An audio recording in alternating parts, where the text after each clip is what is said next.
For over 2 years, Canadians have worked hard to overcome incredible challenges. The sacrifices and hardships of the pandemic have been greater than we could have imagined. Trudeau facing iceberg revolt as calls grow for embattled PM to step down. The scale of what lurks beneath the surface could be vast. Can the Liberal leader defy the odds and win a fourth term? Before we proceed, please subscribe to the channel to get the latest political news as they unfold.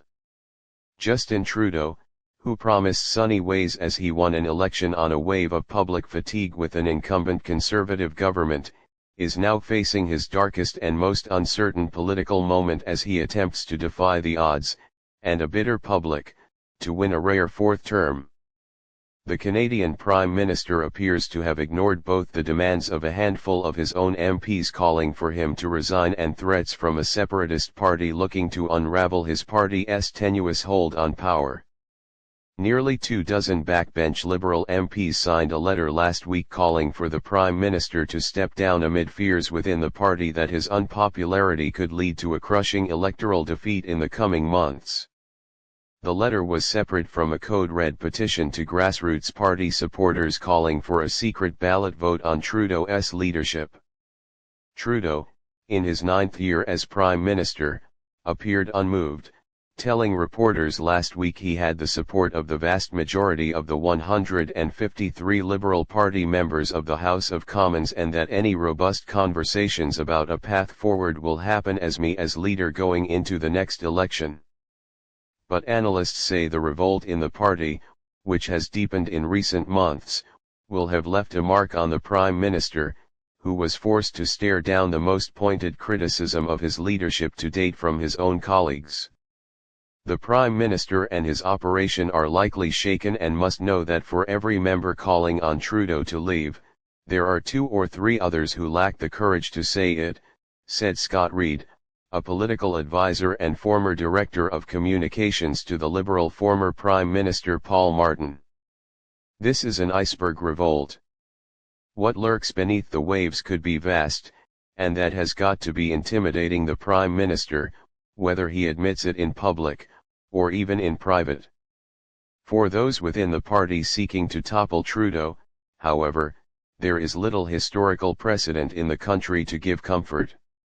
Canada has exactly zero tradition of prime ministers leaving their job voluntarily, said Reid, with virtually all either suffering electoral defeat or jumping at the very last moment when they've exhausted every possibility of winning. And as in the US, where frustration grew over Joe Biden's place atop the Democratic ticket, there is no mechanism to force party leaders from their perch. Instead, they must choose to leave the country's top job on their own. The kind of person that believes in themselves enough to be the Prime Minister is exactly the kind of person who does not have any intention of leaving, said Reid. That's true of them all, and that is true of Justin Trudeau. There is also no clear replacement for the Prime Minister. Former Bank of England Governor Mark Carney has hinted he might be interested in running for leadership of the party. Foreign Minister Mélanie Joly has invaluable credentials in the province of Quebec, a must-win region for the Liberals, and Public Safety Minister Dominic LeBlanc is seen as a savvy politician with sharp instincts. But none of them have publicly expressed an interest in the top job. Even a wide-open leadership race would face the hurdle of selling the public an image of vigor and enthusiasm from an incumbent Liberal Party nearing a decade in power. Virtually any contender, however, would appear to be in a better position than Trudeau. Polling shows that a sizable portion of the public animus toward the government has become deeply, inextricably, and quite possibly very unfairly, rooted in the Prime Minister himself, said Reid. He is a lightning rod for discontent across the country. Coupled with an almost defiant refusal on his part to signal or pursue any kind of change to the status quo, you can understand why caucus members are nervous.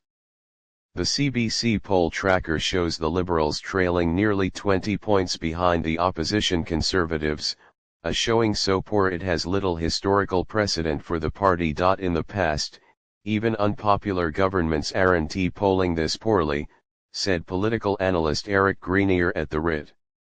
The trouble for the Liberals is that has been a long-standing trend.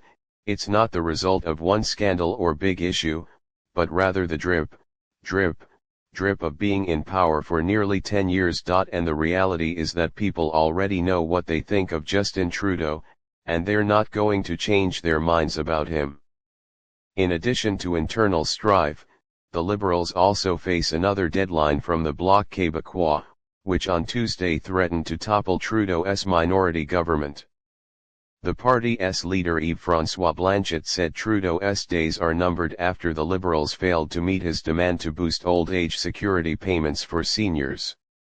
The Bloc can now begin planning with opposition parties for when they might team up to force an election. Trying to get re-elected 3 times in a row as the same leader is not easy. Trying to do it 4 times, that's historically difficult to do, said Greenier, pointing out that the last politician to pull off the feat was Wilfrid Laurier in 1908. If the only thing you knew about Trudeau was that he was trying to win a 4th term, you would think it would be uphill battle to begin with. Thank you for watching until the end. Please share your thoughts in the comments section and don't forget to subscribe to the channel for more updates.